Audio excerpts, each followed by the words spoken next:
Hai kids, mari belajar bersama-sama yuk. Kita kenalan dulu dengan virus. Apa itu virus? Siapakah dia? Sampai sekarang masih banyak bingung mengkategorikan virus. Apakah termasuk makhluk hidup atau benda mati? Sebagian peneliti menganggap bahwa virus adalah peralihan benda hidup ke benda mati. Kenapa virus disebut peralihan? Mari kita kenali dulu karakteristiknya.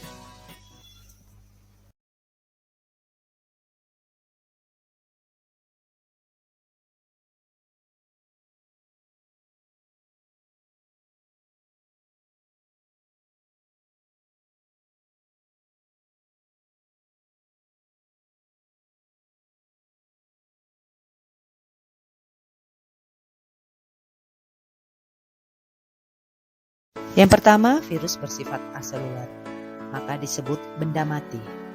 Walaupun begitu, virus dapat bereplikasi atau berkembang biak yang merupakan ciri-ciri makhluk hidup.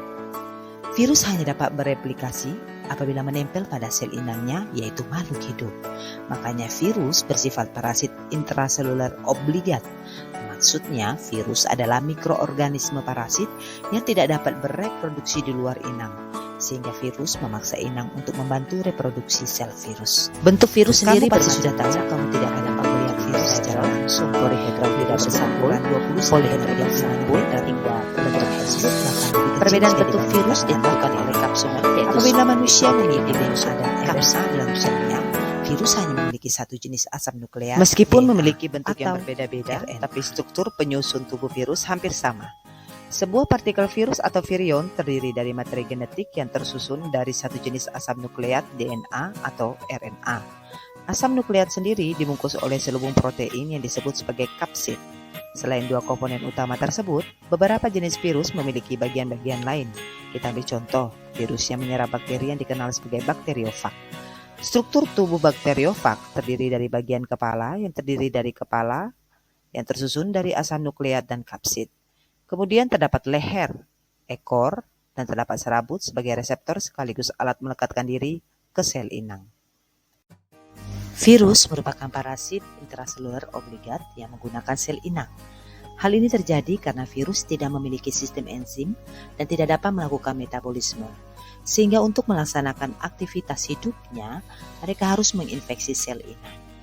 Di dalam sel inang, asam nukleat virus dapat memerintahkan sel inang untuk membuat salinan atau replikasi asam nukleat virus. Inang virus dapat berupa sel bakteri, sel tumbuhan, sel hewan, dan manusia. Inang sel hidup tersebut menyediakan ribosom, enzim, dan komponen lainnya yang dibutuhkan untuk mesintesis asam nukleat dan membuat protein virus.